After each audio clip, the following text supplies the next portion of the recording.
Bolehkah berlomba-lomba dalam masalah kisah? Pada hari ini kita hadir bersama Ustaz Dr. Haji Komisi UKM. Beliau adalah lulusan S1 Syariah dari National University of Sudan. Kemudian S2 ini berbagai mazhab dari Sudan dan S3 fikih berbagai mazhab dari University of Sudan. Saat ini bekerja sebagai orang syariah BPS dan Institut dan dosen Universitas Sudan.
Cek cek cek cek cek cek cek cek cek satu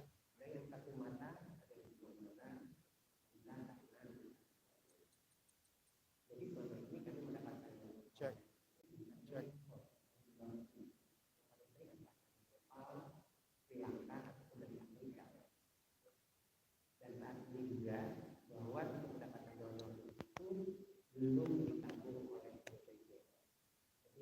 cek cek cek cek cek cek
Bismillahirrahmanirrahim.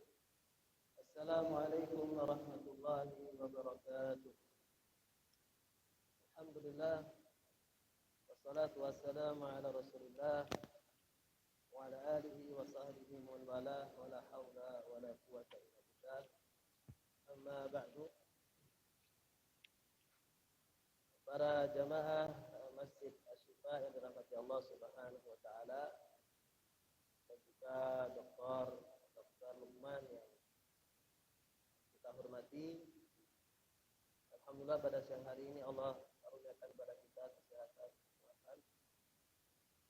Semoga kita pandai mensyukuri nikmat kita sehingga Allah Subhanahu wa taala akan menambah nikmat-nikmat kita.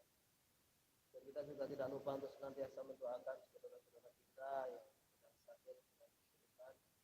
Semoga Allah segera memberikan obat, memberikan kesembuhan, syifaan ajilah, la yughadiru saqama wa la adab. Tadi yang disampaikan diawali oleh Dr. Luqman satu yang menarik, sekaligus juga dalam tanda petik menyedihkan, di mana banyak pasien mata, dalam hal ini kornea yang merupakan salah satu bagian organ yang bisa kita melihat. 200 pasien mungkin itu di RCM saja ya, mungkin di rumah sakit lainnya juga masih banyak, namun stok korneanya yang tidak ada atau sangat minim ya. Bahkan tadi sempat ngobrol bahwa penyumbang kornea yang terbesar itu justru dari India, dokter, dari Nepal. Di Indonesia minim. Ini apakah ada kaitannya dengan agama? Sehingga kok angka orang yang donor kornea ini minim di Indonesia. Nah, ini kita akan menjawab bahwa Islam adalah agama Rabbani. Karakteristiknya adalah Rabbani, artinya dia bersumber dari Allah Subhanahu wa taala. Kita beragama atas dasar firman Allah, sabda Rasulullah sallallahu alaihi wasallam. Semuanya kita kembalikan ke sana. Namun juga Islam adalah dinun insaniyun. Islam adalah agama yang memang diturunkan untuk manusia. Bukan untuk malaikat, tapi untuk memenuhi kebutuhan manusia agar manusia biar hasanah di dunia, hasanah fil akhirat. Agar bahagia di dunia dan bahagia di akhirat. Agar manusia menjalankan hidup di dunia mudah, yasiru, mudahkan, wala tu'asiru, jangan persulit. Yuridullahu bikumul yusra wala yuridu bikumul usra. Islam ini melahirkan kemudahan, bukan penyebab kesulitan. Memadukan antara Islam sebagai dinun Rabbani dengan dinun insani ini tidak mudah. Perlu ilmu, perlu ulama, terkhusus masalah yang di zaman Nabi tidak ada, di zaman sahabat juga tidak ada. Masalah donor kornea mata ini tidak pernah ada dalam riwayat Nabi dan juga apalagi dalam Quran mungkin. Tapi Islam datang untuk menyelesaikan permasalahan manusia. Maka alhamdulillah kita punya agama yang ada bab disebut babul ijtihad. Bab ijtihad. Ijtihad adalah orang-orang yang memiliki kualifikasi sebagai mujtahid, yang menguasai ilmu-ilmu Islam, yang kemudian memaksimalkan ilmunya untuk mendapatkan suatu hukum syar'i dalam sebuah fenomena kehidupan. Hukum syar'i terhadap satu fenomena kehidupan manusia. Nah, fenomena kita hari ini adalah masalah donor kornea. Apa hukumnya? Kalau kita bicara hukum syar'i berarti ulama-ulama kita akan melihat kepada Quran, kepada hadis, kepada qiyas, kepada ijma', akan juga melihat dalil maslahah mursalah, kemaslahatan, dan sekian dalil-dalil yang itu merupakan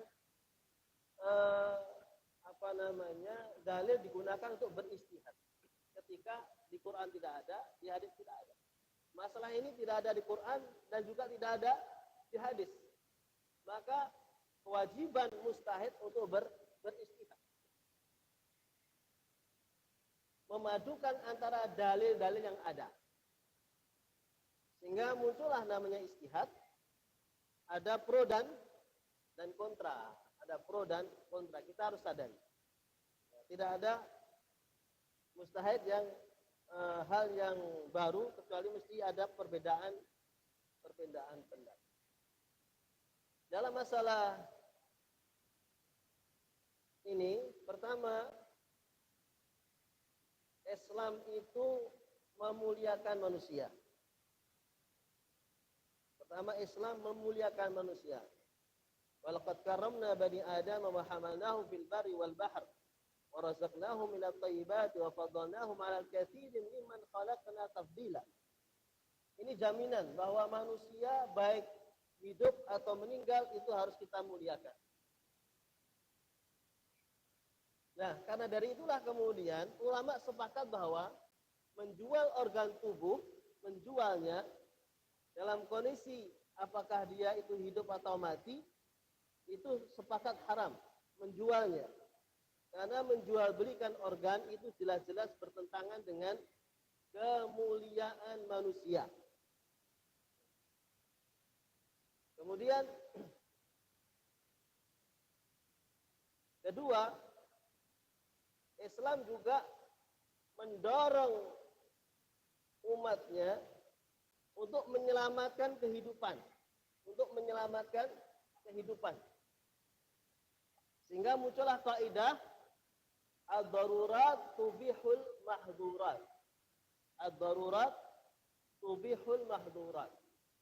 Sesuatu yang haram dalam kondisi yang urgent, darurat, ad-darurat tubihul mahdurat. Yang haram itu bisa menjadi mubah karena menjaga jiwa. Tujuan dari syariat itu terbesar ada 5. Menjaga nyawa, pertama menjaga agama, eksistensi agama, kemudian menjaga eksistensi kehidupan manusia, kemudian menjaga akal manusia, menjaga harta manusia, menjaga keturunan manusia. Nah, berkenaan dengan kehidupan yang merupakan kebutuhan darurat manusia, maka sesuatu yang haram itu menjadi boleh ketika dalam rangka untuk memenuhi kebutuhan kedaruratan itu. Maka dalam hal ini waktu sangat terbatas, Allah Subhanahu wa taala mengatakan wa ta'awanu 'ala birri wa taqwa. Bertolonglah kamu dalam kebaikan. Dalam surah Al-Hasyr Allah katakan ciri-ciri orang beriman itu wa yu'thiruna 'ala anfusihim walau kana bihim khasasah.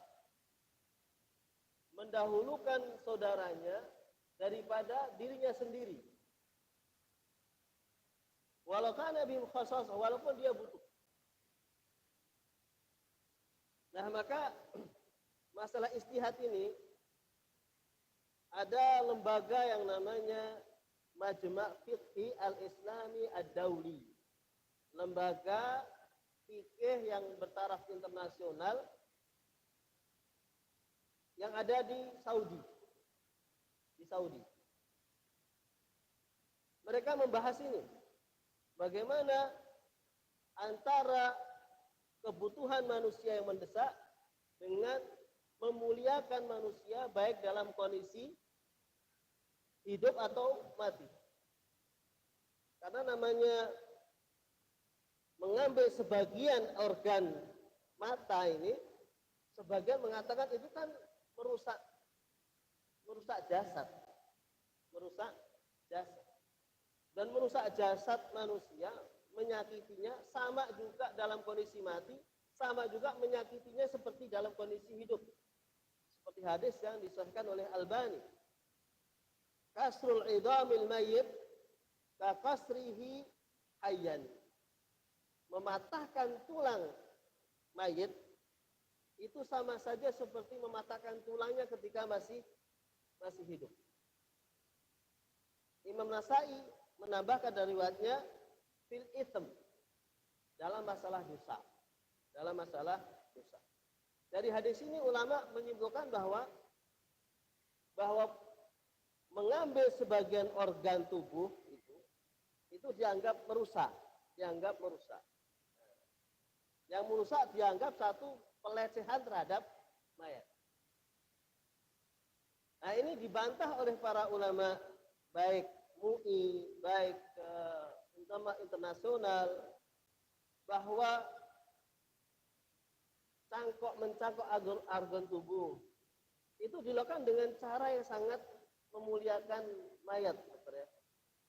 Dilakukan oleh orang yang profesional, bukan asal-asalan, dan tidak ada unsur untuk melecehkan si mayat.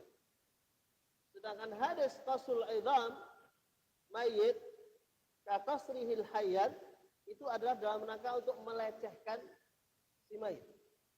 Sedangkan pengambilan organ dari mayit itu tidak ada unsur pelecehan, karena dilakukan oleh orang yang profesional, bahkan dilindungi oleh negara dan orang-orang yang tertentu dengan cara-cara yang baik.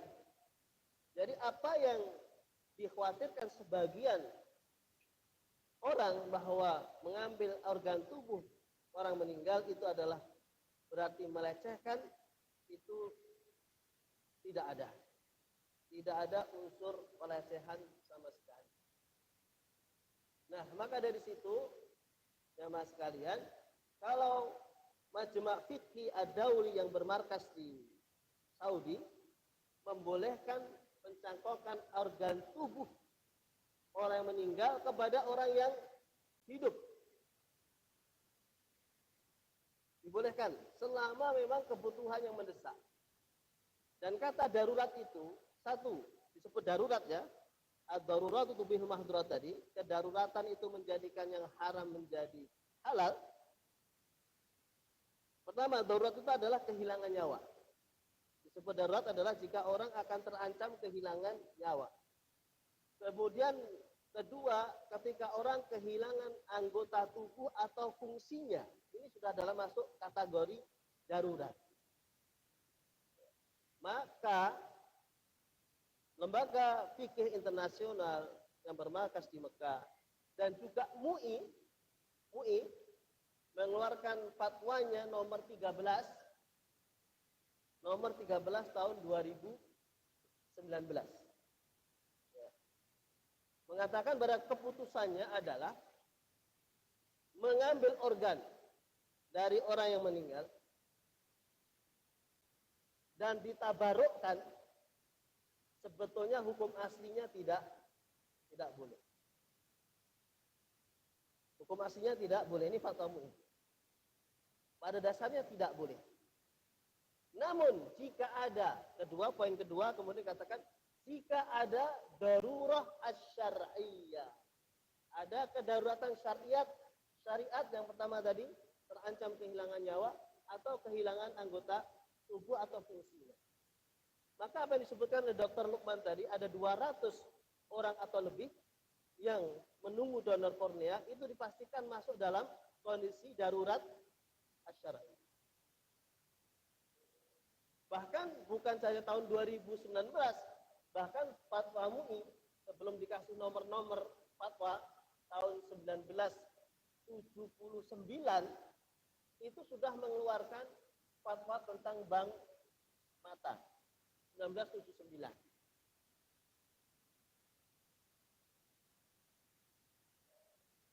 Hanya fatwa yang nomor 13 2019 itu memperkuat fatwa tahun 1979.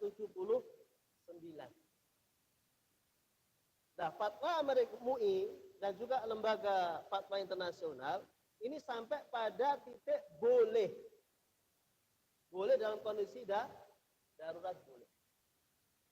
Nah, lebih dari itu, seorang ulama yang hidup pada tahun 1957, dia meninggal 1957, namanya Syekh Abdurrahman Nasir As-Sa'di, ini ulama Saudi. Dan beliau ada gurunya Syekh Saleh Utsaimin. Syekh Saleh Utsaimin sudah meninggal juga. Ini menjadi kiblatnya ulama-ulama Saudi. Beliau mengatakan, dalam fatwa pribadinya dia mengatakan bahwa donor kornea atau anggota tubuh lainnya dari orang meninggal untuk orang mati bukan saja boleh, tapi istihbab. Tapi itu lebih baik, dianjurkan, itu sunnah. Lebih baik. Dalilnya apa? Tadi wa ta'awanu ta'awun ala birri wa taqwa, kemudian wa yu'thiruna ala anfusihim walau kana bihim khasasa, kemudian sabda Nabi, man nafasa kurbatan min kurabid dunya nafasallahu kurbatan yaumal qiyamah. Barang siapa yang bisa meringankan beban atau melepaskan beban kesusahan orang lain, maka Allah bebaskan kesusahan di hari kiamat.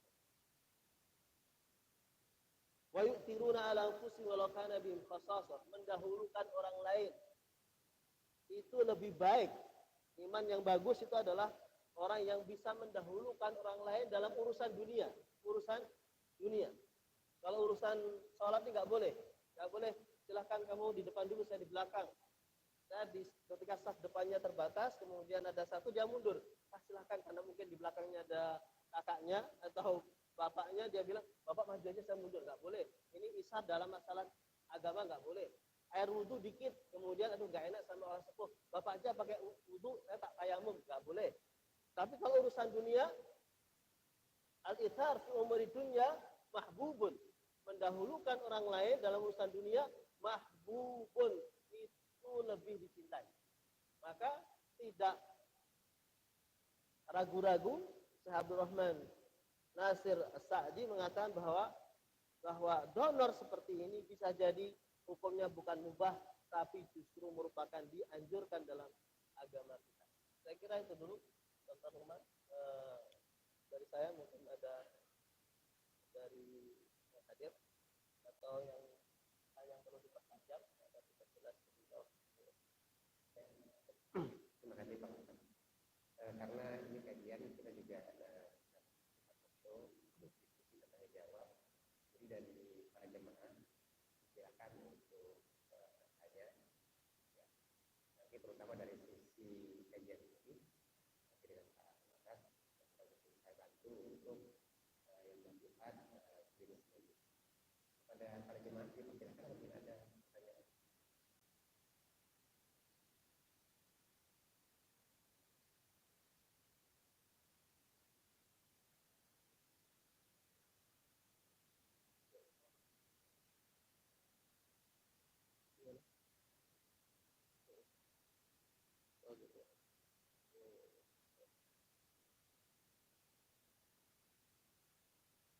Ya, mungkin Pak Ustadz, mungkin kalau saya ini kan dari kalau misalnya ketika jenazah itu sudah meninggal dan kemudian dalam suatu proses lah seperti pemakaman, ya misalnya dari sisi medis memang nanti akan ada waktu yang bisa diambil medis kan maksimal adalah 6 jam, ya, dan itu nanti mungkin dari kajian apakah nanti sebelum dimandikan atau setelah dimandikan seperti itu, dan kemudian nanti kalau misalnya mungkin dari masyarakat pun takut kan kalau misalnya kita di alam kubur itu nanti ditanya ya bagian-bagian tubuh kita ini, indera kita ini digunakan untuk apa? Jadi apakah ini bisa dari sisi fikih bagaimana? Ya. Sudah. Yang pertama memang ada satu apa? Tadi pertama dianggap mengambil organ itu tidak memuliakan si mayit. Ya. Dan ini sudah terjawab bahwa larangan menyakiti atau membedah atau mematahkan tubuh mayit itu dalam rangka untuk melecehkan. Sedangkan ini tidak melecehkan. Yang kedua, itu nanti lama dong setelah dimakamkan. Ya tentu waktunya berapa dokter kalau 6 jam. 6 jam ya, 6 jam. Memang agak lambat ya. Para ulama kita di MUI juga memberikan dalilnya. Memang dalam agama kita untuk segera dimakamkan, ya, segera untuk dimakamkan. Jika tidak ada lagi hal-hal yang berkaitan dengan mayat, segera dimakamkan. Seandainya pun terjadi keterlambatan, ya, para ulama kita berpatokan dengan kaidah bahwa ada kaidah dalam fikih itu. Ini kan antara, nah ini mau diambil dulu nih korneanya nih, sudah ditunggu orang 200 nih, udah bertahun-tahun nggak bisa melihat nih. Tapi ini cepat dikubur dong. Ya, memuliakan mayat dengan memuliakan orang hidup nih. Ya kan? Maka ada dua hal yang bertabrakan antara memuliakan yang orang sudah meninggal atau mendahulukan orang yang hidup. Maka ada kaidah di sana, nanti boleh dicek di Google juga bisa, paling ketemu juga.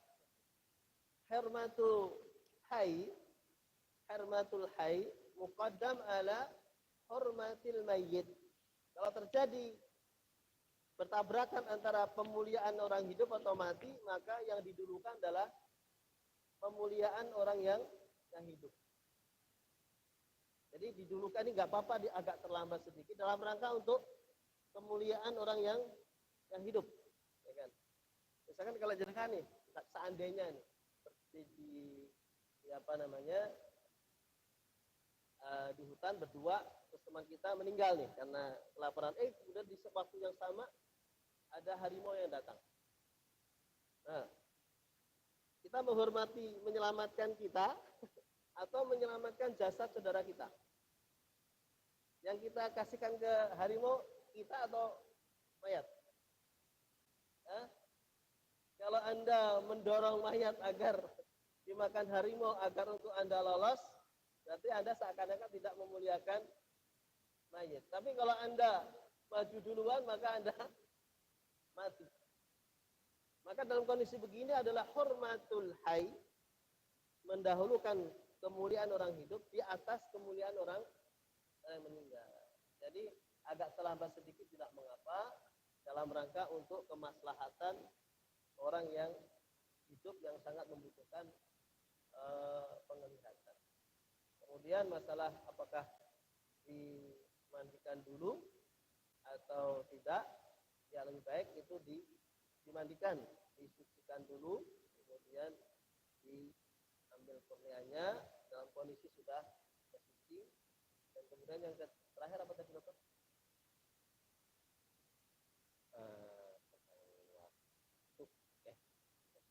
Ya, masalah tadi sudah dijawab. Jadi apalagi dalam MUI difatwakan bahwa si pelaksana harus diselenggarakan oleh negara, diselenggarakan oleh negara. Jadi ini bukan lagi bicara haram, bahkan tidak bicara lagi boleh, tapi bicara lagi tentang justru ini merupakan kesempatan ibadah yang cukup besar untuk kita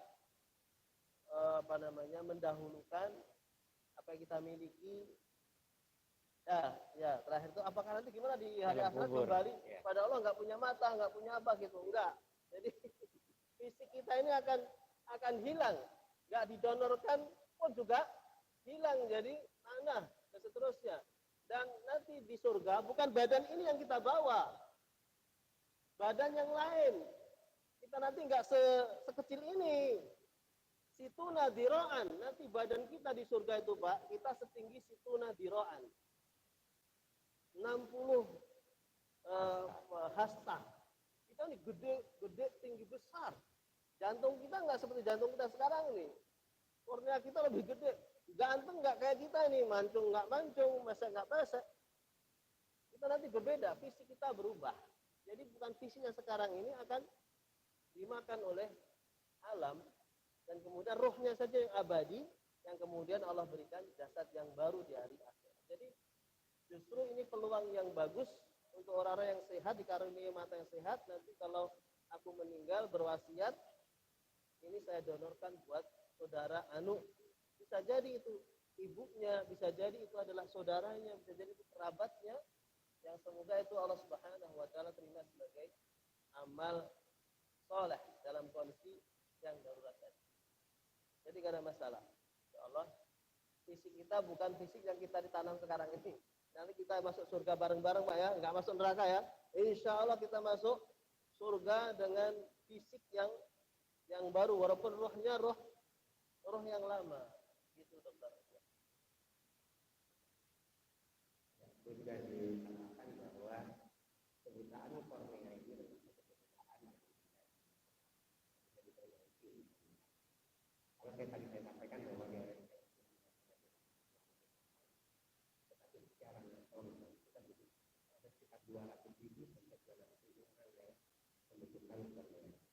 Kalau misalnya kita bandingkan dengan Amerika, mereka bisa melakukan operasi tanpa kornea 40 per 100.000 penduduk. Singapura, negara yang kecil seperti itu, 8 per 100.000 penduduk. Indonesia saat ini 0,5 per 100.000 penduduk. Saat ini seluruh Indonesia itu sekitar yang bisa diakomodasi itu sekitar 0,5 orang. Oleh karena itulah memang kebutuhan donor kornea ini sangat dibutuhkan dalam membantu saudara-saudara kita yang terjadi di kanal YouTube juga aku nanti untuk kepada saudara-saudara yang mendengarkan ini, yang mendengarkan itu sudah bagaimana caranya mendaftar. Dan kami juga sudah menyiapkan tim konselor. Jadi apabila dari para jemaah saudara yang ingin mendaftar sebagai calon donor kornea, nanti akan disampaikan bagaimana cara mendaftar dan bagaimana nanti ketika kita meninggal seperti itu, jadi bagaimana kita harus dihubungi. Untuk berikutnya, apakah dari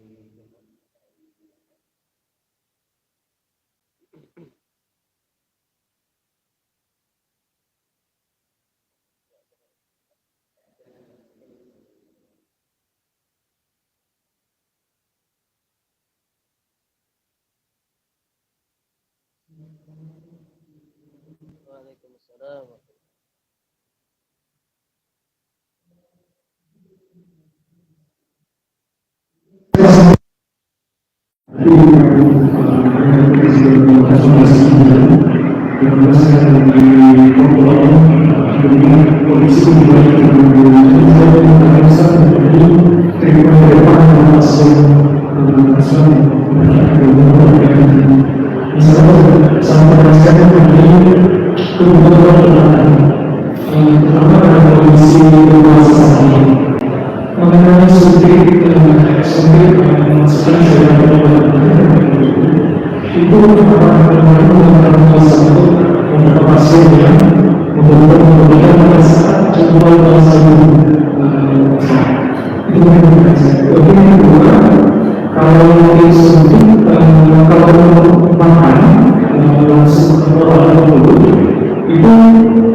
Kemudian bagaimana cara pemberian?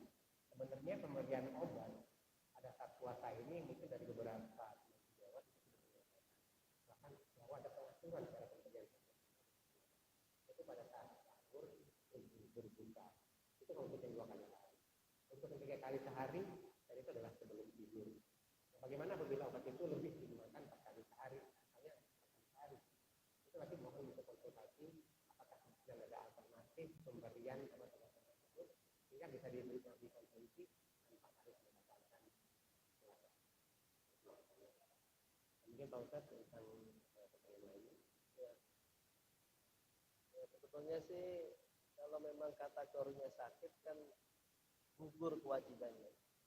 Gugur kewajibannya jika dikhawatirkan sakitnya akan bertambah parah atau sakitnya terlambat sembuh. Nah, ini juga diperbolehkan kita tidak berpuasa. Tapi kalau nekat juga berpuasa, seperti sakit-sakit misalkan kayak mata, tadi sudah jawab oleh dokter dan betul, itu tak membatalkan puasa karena yang dimaksud dengan manfaat itu adalah mulut kita ini. Sekali kalau masuk lewat mulut baru itu batal. Sedangkan suntik obat ulama sepakat tidak membatalkan. Yang jadi khilaf adalah kalau itu adalah infus. Nah, itu baru muncul perbedaan pendapat. Walaupun Syekh Qardawi dalam bukunya Fiqh Sunnah, Fiqh Siam, dia tidak melihat ini membatalkan. Karena tidak masuk ke jauh, tidak masuk ke peternakan. Nah, itu kan kalau infus Ustaz, itu kan ada yang obat, tapi ada sifatnya nutrisi. Itu bagaimana Pak Ustaz? Ya, memang beliau Qardawi juga ngatakan sih, tapi habis dikasih itu kan seger. Ya, seger itu kadang nggak mesti harus pakai apa infus, mandi juga keluar kamar mandi jadi seger. Tapi kalau mau lebih berhati-hati ya dijauhkan dari infus ya. Terus kalau kita mau pakai nggak pendapatnya Yusuf kayaknya nggak mantap, ya udah nggak apa-apa. Masalah khilaf ya silahkan tidak menggunakan infus ya. Dan saya anjurkan sih mendingan kalau memang sakit ya tidak berpuasa agar sakitnya segera sembuh dan kemudian beraktivitas sehingga tidak banyak hal yang tertinggal terbengkalai. Kemudian nanti kalau 11 bulan masih ada waktu untuk mengkodok puasa tanpa kita kehilangan keberkahan Ramadan, bisa dengan tilawah, dengan bisa zikir. Dan syarat itikaf kan nggak harus puasa. Syarat itikaf, syarat taraweh itu nggak harus puasa. Dalam nggak puasa pun kita pahala kita juga dipakai di bulan Ramadan. Jadi kalau nggak puasa ya sakit itu sudah rukhsah, dan rukhsah itu memang lebih baik diambil. Innallaha yuhibbu an yu'ta rukhasuhu kama yuhibbu an yu'ta azaimuh. Allah itu suka kalau hamba dikasih rukhsah diambil. Seperti juga Allah suka kepada hamba-hamba yang dalam kondisi tidak rukhsah dia konsisten. Nah, begitu Mas.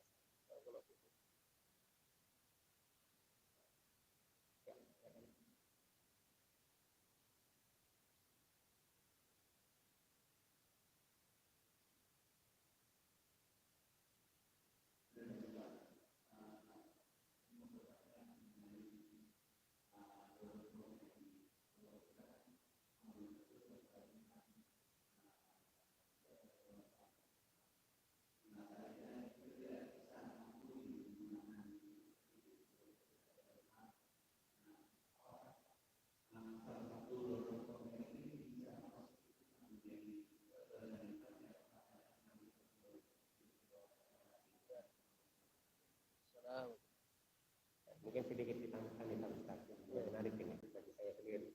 Biasanya titipan untuk pasien ketika kita melakukan operasi pada pasien adalah semoga nanti setelah Bapak bisa melihat nanti gajinya makin banyak, darahnya makin baik. Nah, itu apakah termasuk dalam amalan jariah sama itu sakit masih ada? Dan bagaimana kalau misalnya nanti ternyata dokternya ini dipakai oleh saudara kita yang non muslim, mungkin juga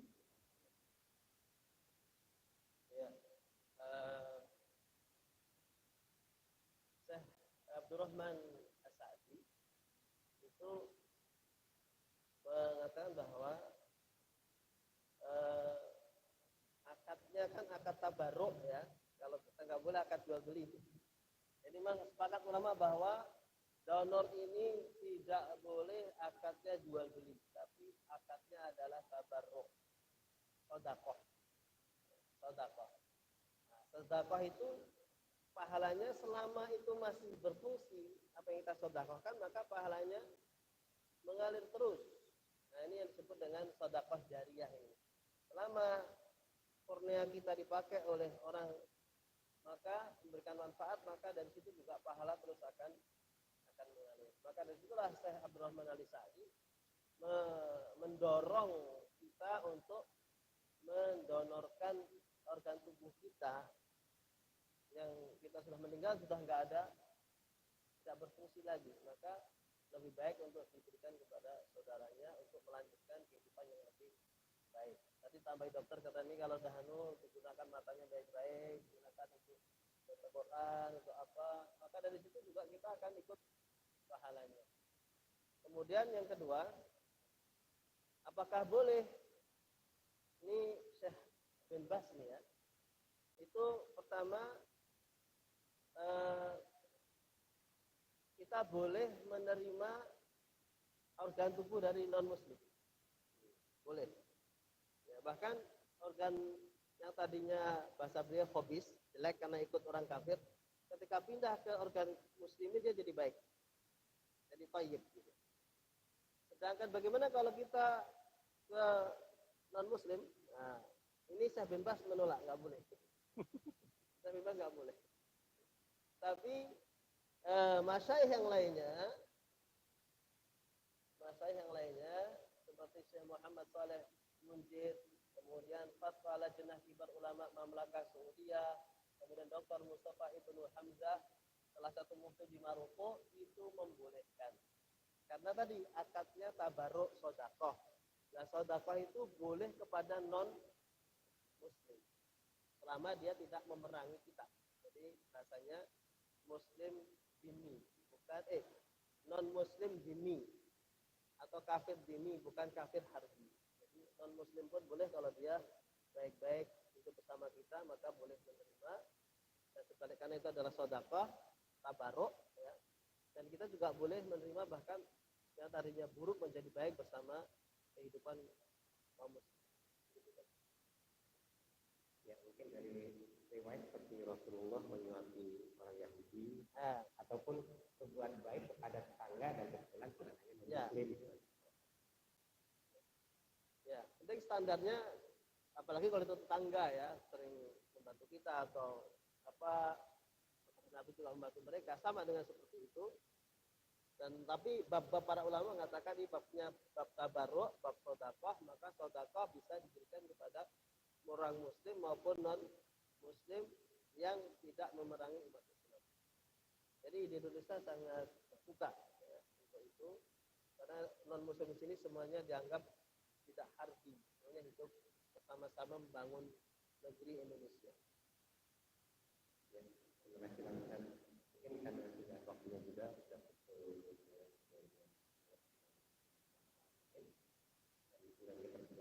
Jadi saya jadi pada siang hari ini saya ucapkan terima kasih kepada Pak Ustaz Arif atas penjelasannya. Semoga ini bermanfaat dan juga membuka wawasan kepada jemaah, saudara-saudara yang mungkin belum melalui streaming tentang bagaimana donor itu dari perspektif Islam. Dan tadi juga mungkin sedikit menyinggung juga dengan donor organ lainnya itu, dan kita harapkan tadi bahwa kita bisa bersedekah ya, dan itu akan membantu saudara-saudara kita yang muslim untuk kita melanjutkan perbuatan kita. Yang penting bagi kami sendiri sebagai saudara medis dalam melakukan jaga kornea ini, yang kami harapkan adalah meningkatnya kualitas hidup dari pasien tersebut, bukan hanya dalam keseharian saja, tetapi juga dalam ibadah. Saya rasa demikian Pak Ustaz, agar untuk menutup hubungan Pak Ustaz serta doa. Dan alhamdulillah kita di bulan suci Ramadan masih dikaruniai semangat untuk terus belajar terkhusus tentang agama kita yang satu ini, yang insya Allah akan memberikan kemaslahatan besar bagi manusia, baik di dunia dan kemaslahatan abadi di surga kelak. Semoga bulan Ramadan ini Allah berikan kekuatan untuk senantiasa kita berpuasa sampai akhir, kita bisa baca Quran sebanyak mungkin, khatam Quran, kita bisa tarawih dengan khusyuk. Semoga dengan itu Allah Subhanahu wa taala karuniakan kita sifat takwa, dan dengan begitu Allah mudahkan hidup kita di dunia dan mudahkan hidup kita di akhirat. Demikian tetap mungkin kita tutup dengan sama-sama baca doa kafaratul majlis. Subhanakallahumma wa bihamdika, Assalamualaikum warahmatullahi wabarakatuh.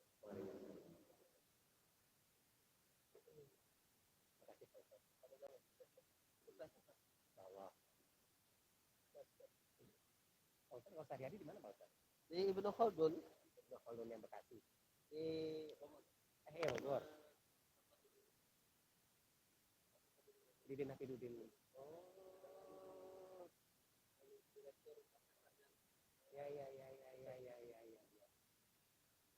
Ya. Ini PPDS.